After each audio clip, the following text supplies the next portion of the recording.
Welcome, Wild One. I hope you enjoyed Halloween and thank you for returning to my channel. If you're new here, welcome and thank you for joining me.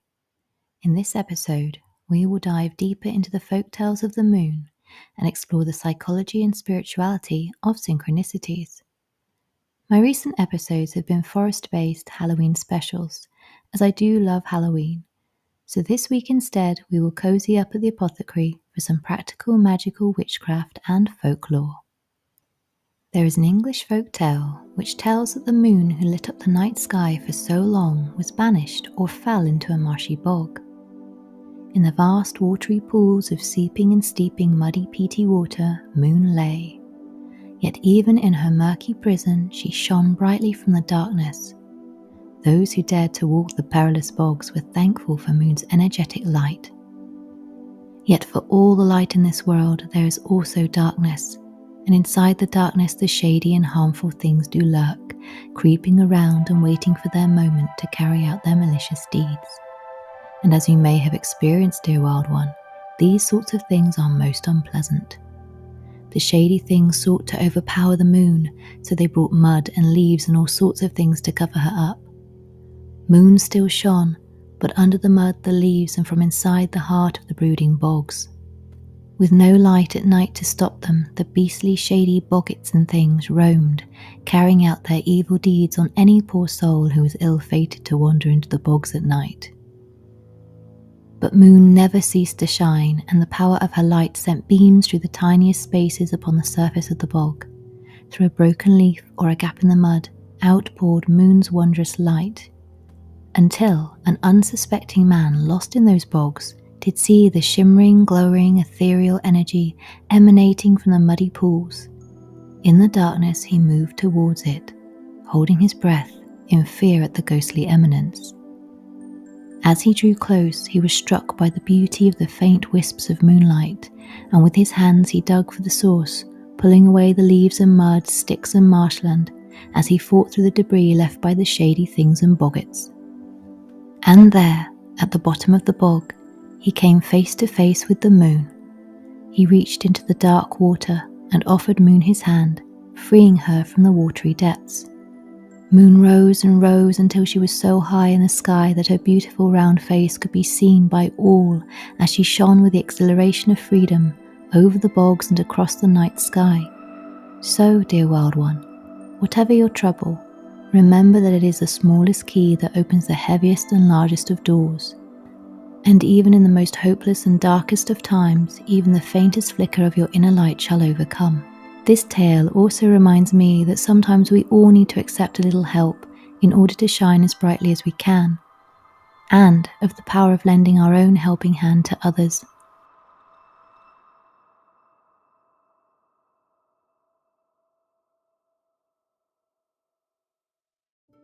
Now, the ancient Celts worked with the phases of the moon, and many witches or energy workers today will use the time when the moon is waxing and when it is full to bring wishes, intentions and spells into being. A waning moon may be seen as a bad time to do something like an abundance spell. However, I would use this time as a way to ask for something to fade from my metaphorical view. Although you might choose to learn through prescriptive magical practice, I believe that we already know through our connection with the energy of the planet, the universe and our ancestors how to work in the way that is best for our personal gifts. You may want to wait until the moon cannot be seen, a new moon, and write a petition when wishing to bring a new phase into your life, putting the petition with some objects of your choice on a windowsill and letting it be whilst the moon cycles on her journey over the month. As always, an intention needs to be aligned with actions, and hence why I use the phrase working with the moon.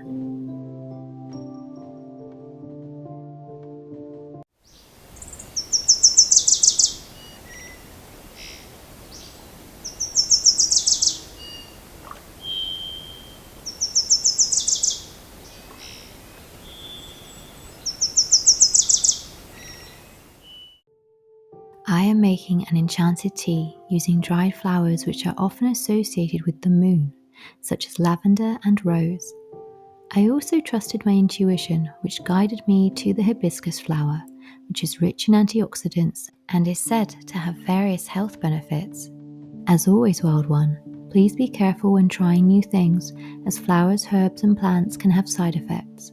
Hibiscus is not recommended for pregnant or breastfeeding women. Please do read my disclaimer in the description box below, which covers all bases. It is said that lavender has strong links to the moon in witchcraft, as well as having a calming, loving, and soothing energy. Lavender is often mixed with water to make moon water, and its gentleness complements the moon's connection to emotions, water, and cycles. You may even have seen images of lavender paired with the moon in pagan artwork for this reason. I am using rose for some loving energy and also for emotional healing. As the moon has connections with emotion, these are complementary flowers.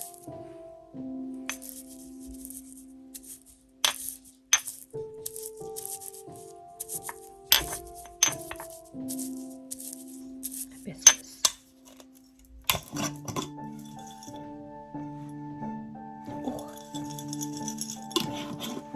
Yes. Hibiscus is often associated with the divine feminine, goddess work, and also blessings. I felt intuitively that this may be why I was so drawn to it today, especially as the moon is also a symbol of the divine feminine energy. The enchanting pink colour that gradually blooms into a vibrant pinky red helps to warm the tummy and also the heart.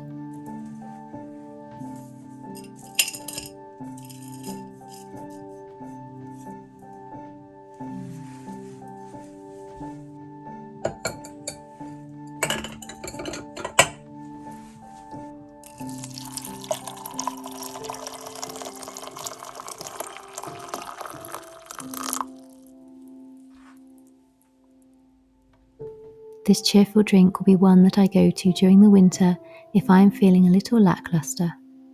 Hibiscus is also a good source of vitamin C, which is helpful for supporting my immune system during the cold and flu season.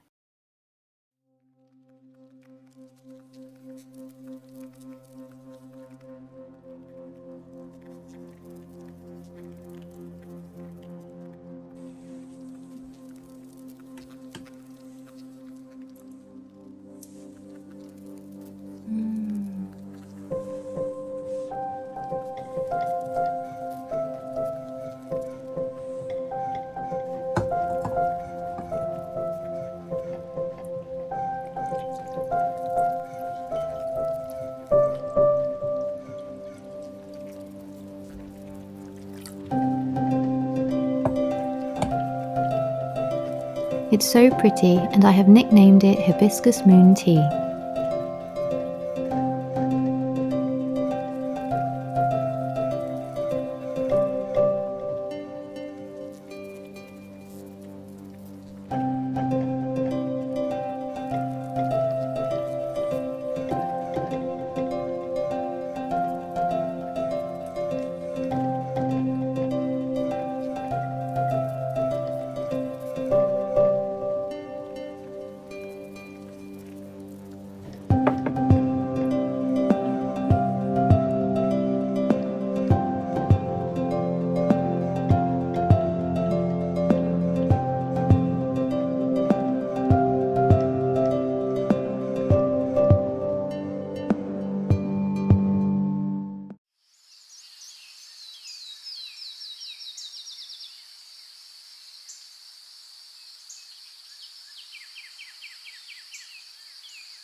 Welcome, Wild One. Before we have a little chat, let's have a cup of tea.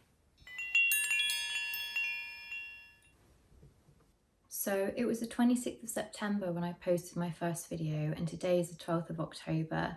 I've just finished filming for Wild Wish this week, and I wanted to make sure that I took time to speak to you, even though I much prefer being behind the camera to being in front of it. And I think I'll probably cringe when I have to edit this bit. But I've just been blown away by all of your beautiful, beautiful messages, and I'm sorry I haven't managed to reply to you all yet.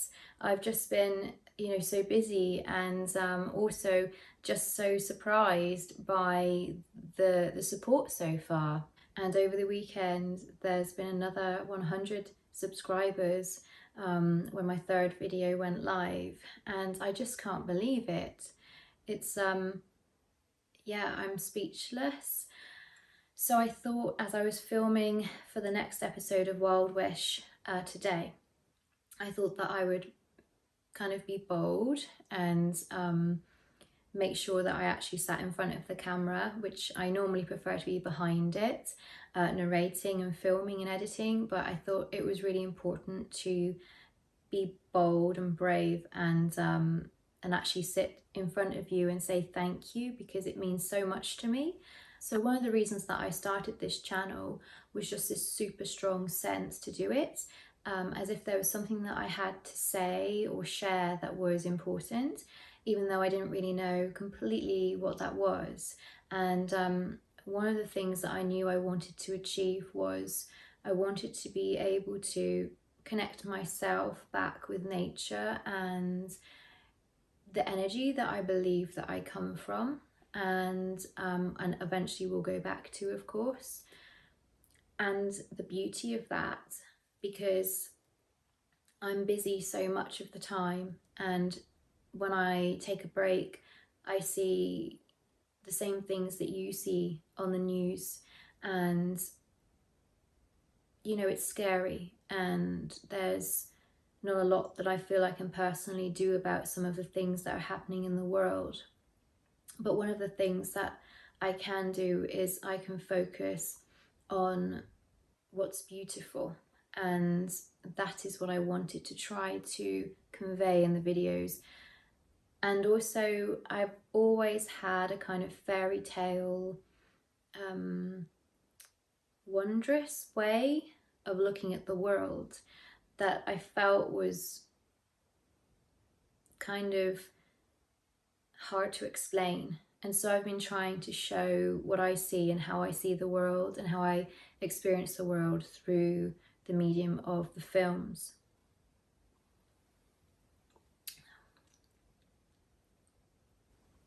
I feel that in this world it is easy to become disconnected. And ironically, the medium I'm using of social media is one of the mediums that can also disconnect us. So my hope with this channel is that it encourages you wherever possible to go out into nature, to be bold and brave and loud in who you are, to recognize the light that you have inside, even on the days when you feel disconnected from yourself as much as anything else, because we all have those days. And I think that we are in difficult times and we don't really know what's happening in the world a lot of the time. So without being too political, one of the reasons that I wanted to make this channel was to put something positive out there, and also something that was on a small level manageable. So even on a day when I might not be feeling cheerful, if I can notice something in the world that's beautiful and give my attention and energy to it, then if I really focus on that, I can build on that and send that energy out from me farther into the universe, which might sound very airy-fairy to some, but I have a feeling that the 200 people that have subscribed might understand where I'm coming from. So you might hear dogs in the background while I'm talking. Apologies. Those are my wild wolves, Strawberry Moonpaw and Zigrond, the magical dog. And we're just very happy to have connected with you. Thank you for all the support. I will continue to try to perfect my audio and my video quality. I use very humble resources. I use my mobile phone to film, and I've just bought a USB condenser microphone. So that was quite a big investment, but because I really wanted to get the quality of the audio better for you. So hopefully you've noticed that over the past couple of videos, but I'm still experimenting. I use reasonably cheap equipment to do the music part as well, which I also do myself. but there are still lots of things I need to learn and work on and improve upon. And I just really have appreciated how supportive you've all been. All of the comments that I've had have just been so kind and encouraging. And, you know, when you're not used to doing something like this, it's quite daunting to put it out there to everybody. Although, to be honest, I really didn't think anybody was even going to see it. I thought maybe I'd be lucky to have 2 or 3 subscribers in 3 months.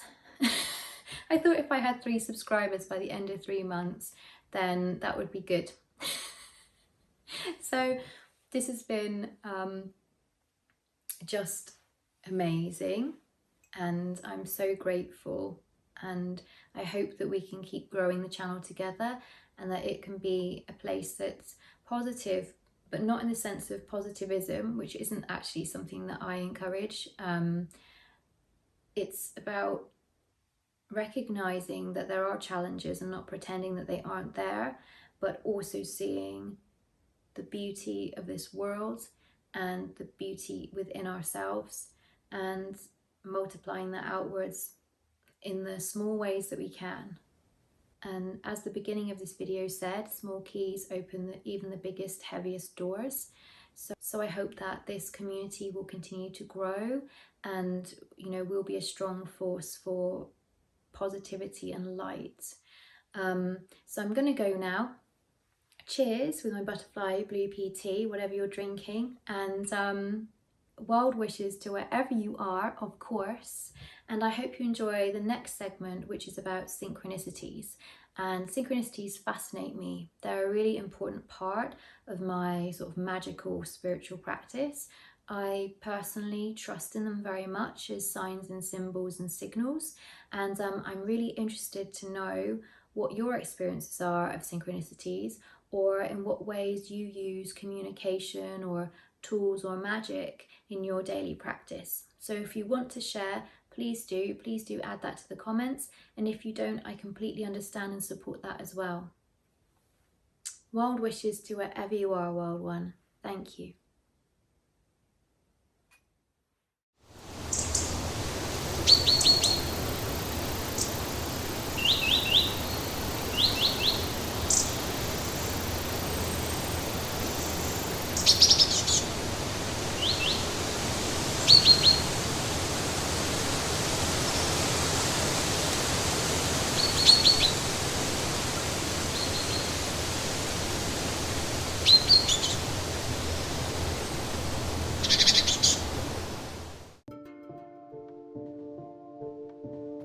Recently, I read Jung's monograph on synchronicity.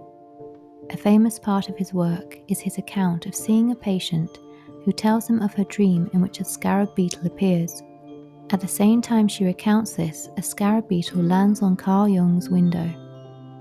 He uses this as an example of synchronicity, an a-causal connecting principle, suggesting that some events are meaningfully connected even if no obvious cause for the relationship between them is identifiable.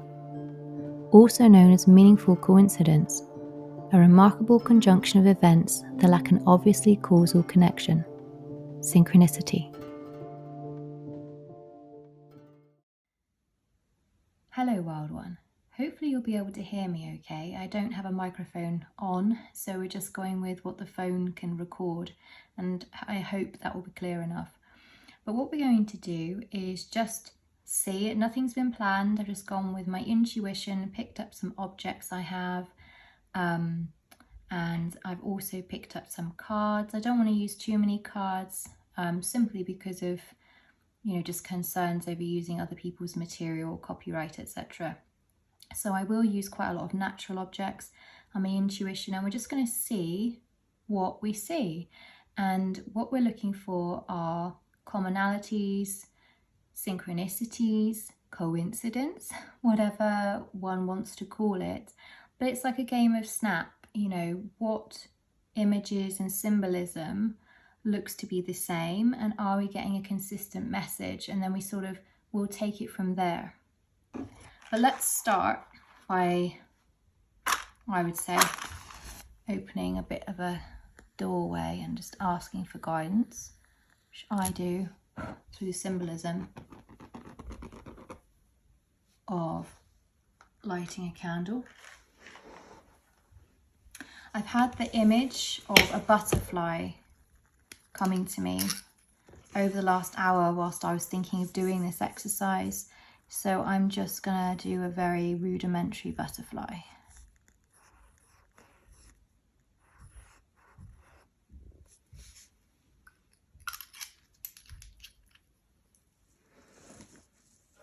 And anything else that comes into my mind, I'm going to jot down here as well.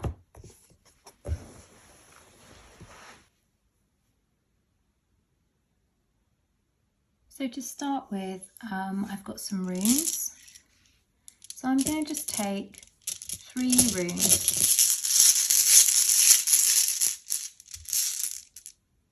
So we've got the gift rune, Gabo, which I used today. You might have noticed this, but this was whilst I was making the Hibiscus Moon Tea.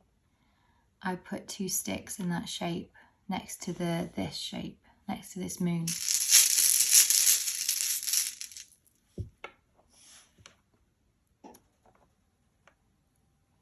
And we have Otala, which is the rune for homeland, also an ancestral rune, inheritance rune, rune of the family.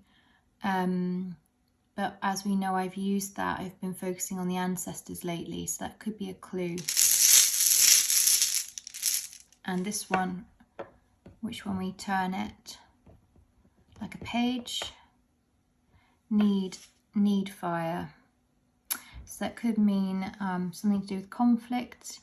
It could just mean friction, creativity, spark, a need for that. And what do we need? So difficult for you to see when I lie it down, but we're just going to put those there.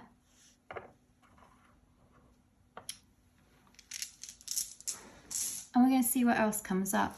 Now, I have had butterflies coming towards me a lot over the last couple of weeks, and I think that's why the butterflies come into my mind. So I am looking out for any imagery related to butterflies, and maybe also related to the moon, given that we've done such a focused day on the moon. Now, these are some divination tools called Consciomancy that I say I made myself. I didn't make the ocean. I certainly didn't make the shells, but I collected them, and I can use them in a similar way to how I might use runes. So they're obviously very fragile in one sense, but also very strong, aren't they? Because they are, you know, used as a type of armor and type of housing. So yes, that's interesting thought anyway.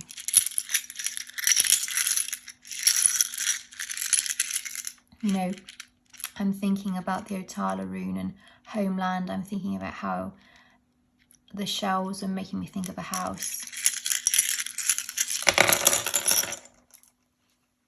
So the first thing I see are these 2 shells, the way they've landed, with one inside the other, one tiny little shell and one much larger shell. So we might see something that reminds us of that in the rest of the reading.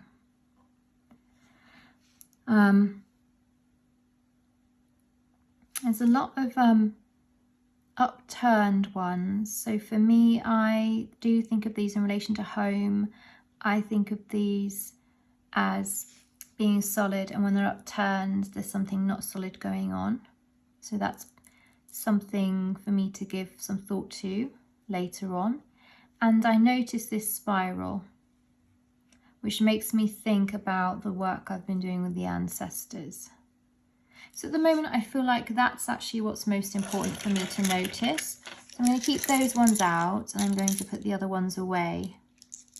And we're going to be looking, as I say, a bit like a game of Snap for those commonalities. So I'm now going to use some cards. I'm going to use the Rider-Waite because it's quite recognisable.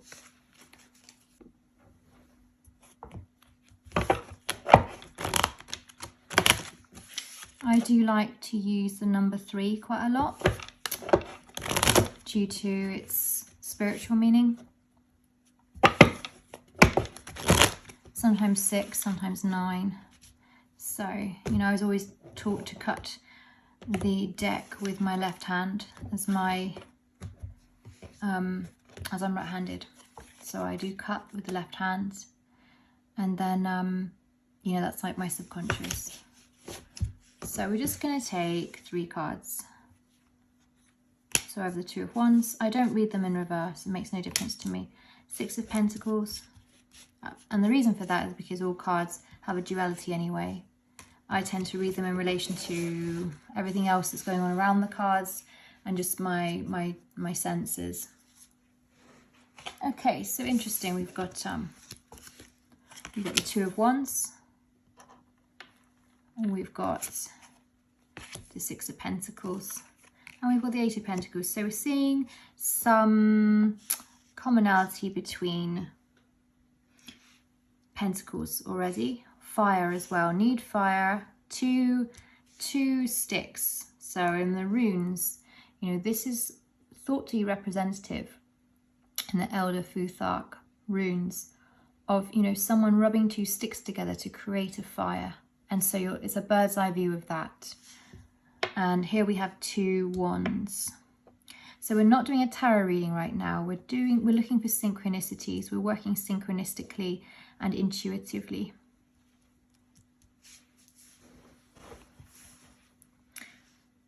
Right, and now I'm going to start using a couple of oracle decks. So this is the Sacred Destiny Oracle by Denise Lynn.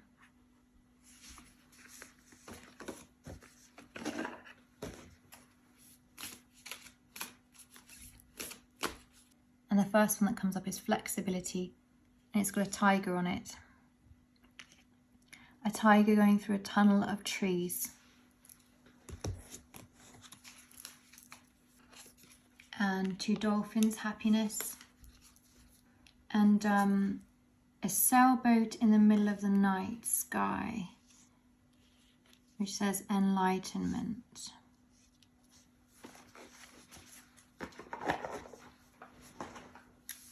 And then I'm going to layer that with some cards from the Mystic Forest Oracle cards.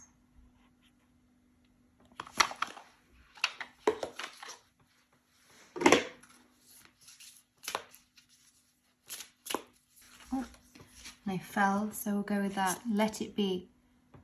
If you need to solve a problem, ask yourself, what is the simplest way to proceed when you call forth the simplest path that appears, and vice versa. So I do see a path here in this card and a path here.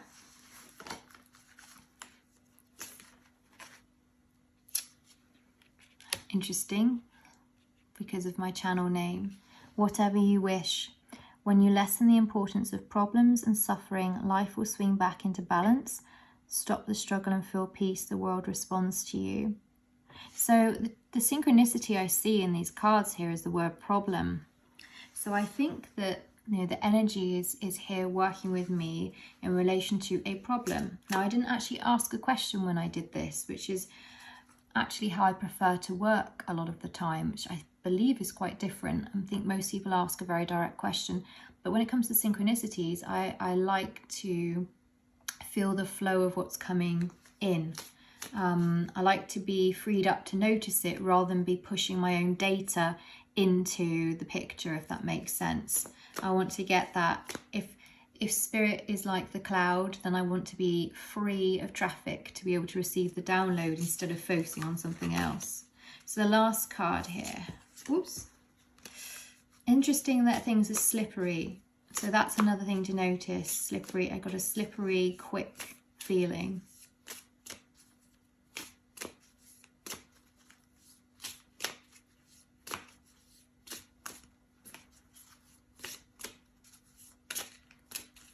I feel like a sense to shuffle again, so I'm going to shuffle again.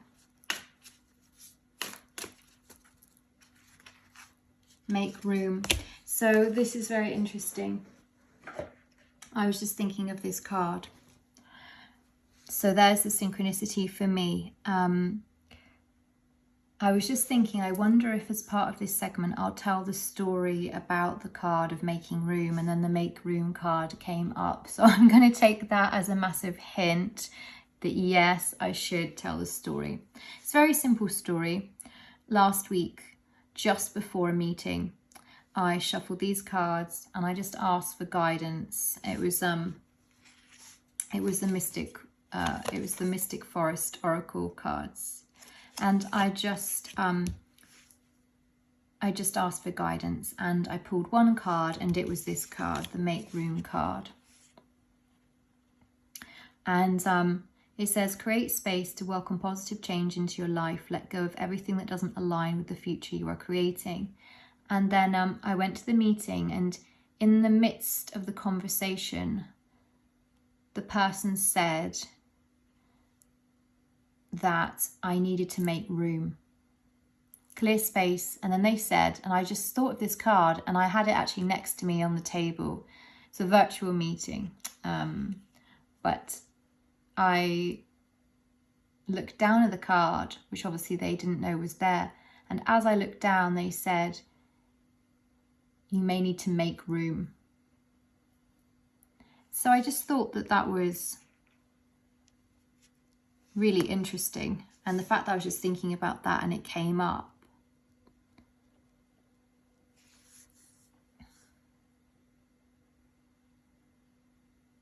So I'm going to do one more set of cards and see what comes up, because that's what my senses are telling me to do. I'm going to use The Secret Garden, Enchanting Messages from Quiet Spaces by Jessica Lee, or Jessica Le. The surname's Ellie, so I think it's Jessica Lee, but I may have slightly mispronounced that. So let's just go with 3 again and see what we get. You sort of need to create enough randomness to be able to see patterns, if that makes any sense at all. Whoa, okay, they fell down, and the one that's upright is rest. Slow down, you don't have to solve everything today. So again, that's of interest to me, because synchronistically we keep having the word problems. If you need to solve a problem, ask yourself, what is the simplest way to proceed? When you call forth the simplest path that appears, and vice versa. And then we have rest. Slow down, you don't have to solve everything today. And then the other card, which was whatever you wish. When you lessen the importance of problems and suffering, life will swing back into balance. Stop the struggle and feel peace. The world responds to you. So it's like the same. It's like just slow down and be peaceful. And then we have here, make room, create space to welcome positive change into your life. Let go of everything that doesn't align with the future you're creating. So to me, the synchronicity here is a message of problems, solving problems, and doing it by resting and creating space and letting go. And I'm going to come back to the runes and the shells in a moment as well. I haven't had anything come through with a butterfly or related to the symbology of the butterfly. So we have wallflower. Look for the crack in the concrete to find your way out.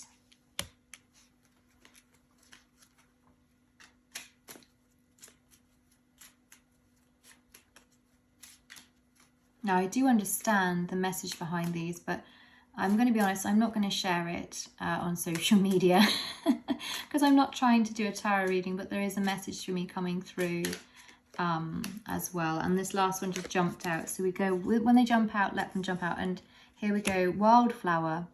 Live an uncontrolled life, free to grow anywhere and bound by nothing. So wallflower and wildflower. Looking for the crack in the concrete to find your way out, and then living an uncontrolled life, free to grow anywhere and bound by nothing. So it seems like making room for something and leaving to find something new, something creative, is kind of the message behind everything here. But I feel like, you know, we've got a synchronicity here with flowers, Now obviously this is a garden related deck, but I haven't had this before, Wallflower and Wildflower.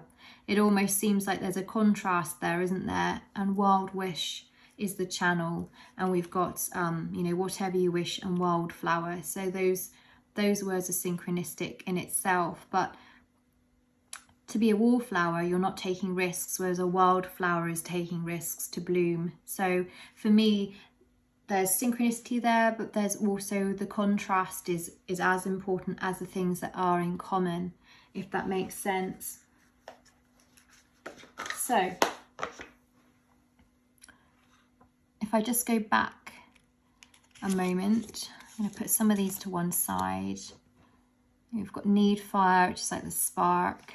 It's like a, you know, it's hard for me to find the words, but, you know, spark, change. Quite positive energy, flexibility. It's quite a relaxed reading. And then with the pentacles as well. So to me, there's definitely an element of more than just synchronicity in this reading. There's, you know, a message for me about sort of material things, work, home. You know, that's why Otala is coming up. So this is what I mean about synchronicities. We've got pentacles, which are symbols related to the earth related energies. And, you know, we have Otala, which is, you know, literally the land under our feet, the inherited land from our ancestors. And then we have the spark here of the new idea, which is what's coming through with you know, the Need Fire rune. So we have the gift rune here. And we have the tarot card of the Six of Pentacles, which is about exchange. And that's what this is about. This is about exchange. So we see that there's a need to give and receive. That's the synchronicity of the message here.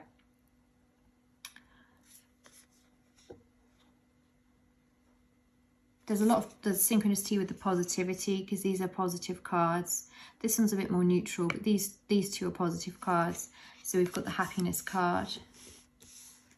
I feel like it's just sort of emphasizing really this, that, you know, let go of your problems and they'll sort of take care of themselves, and just kind of be flexible and go with it and be happy. Like, that's the repeated message that's coming through. And then obviously this make room card is obviously important for me this week. Funny that it came up here. I guess it was looking for a way to come through, and this is the only card reading I was intending to do this week, so it's appeared. Now, I don't know the enlightenment side, what's being meant by that at the moment. I think that's less synchronistic with the other ones.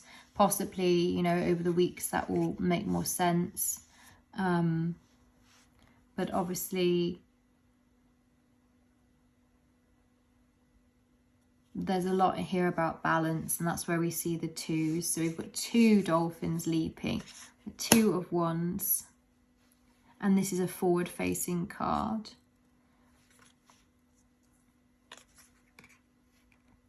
So, you know, this is just a small glimpse into how one might work synchronistically.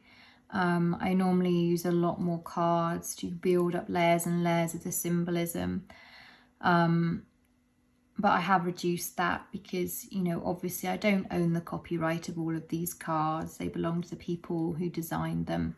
I just wanted to use this as an example of how I might work, and say, you know, tomorrow if somebody said to me, let it be, or maybe the song, you know, by the Beatles, Let It Be, if I suddenly heard that, I may think of this and come back to this card and try to work with the message that's coming through for me. So, you know, I hope that this is interesting. I also think just going with your gut on what's most important. So for me, this message about the wildflower and the wallflower, and that huge contrast of meanings with this you know, decision point, you know, 2 and 2, and weighing it up.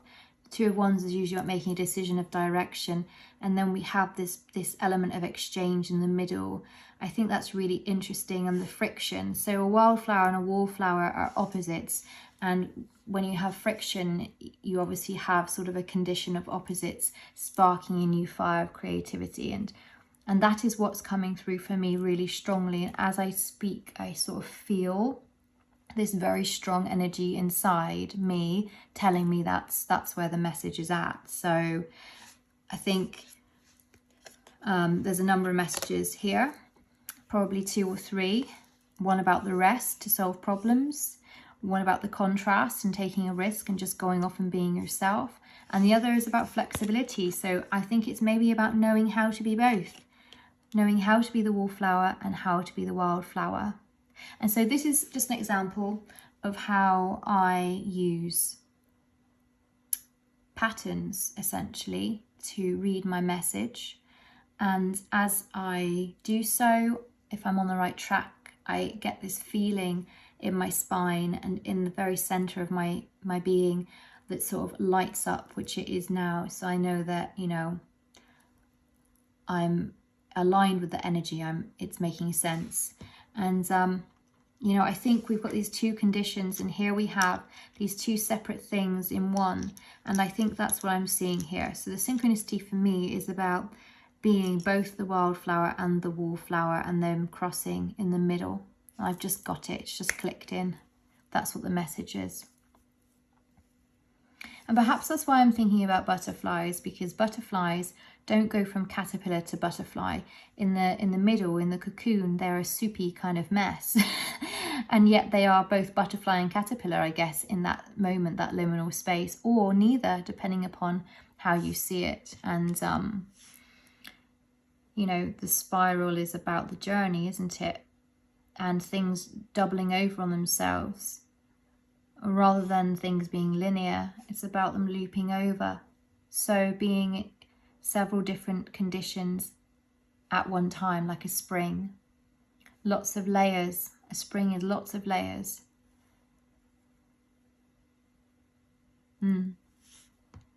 So I don't know if you found this interesting or just kind of wacky and strange, but hopefully either way, it's, you know, sparked a little bit of interest and curiosity. And you know, for those of you who work in a similar way, I'm sure that, you know, it sort of resonates with you, because it might be very similar to the way that you are, you know. It's sort of a state of being, isn't it? To me, it feels like my natural way of being to work in this way. But, you know, I'm very interested to hear in the comments whether this is something that you already do, or something that, you know, you might try, or if it's just something that's not for you at all. Yes, please do feel free to add that to the comments as always. Thank you for watching, and I hope this was of some interest for you. Next time on Wild Wish, we will explore the symbolism of our animal friends and make a magical sigil, as well as let ourselves be guided by the energies of the moment, which is what I like to call a no-plan plan, because sometimes I just like to wing it and allow the magical current to steer me. See you next week, Wild One. Thank you for watching. Like if you like, and subscribe if you vibe.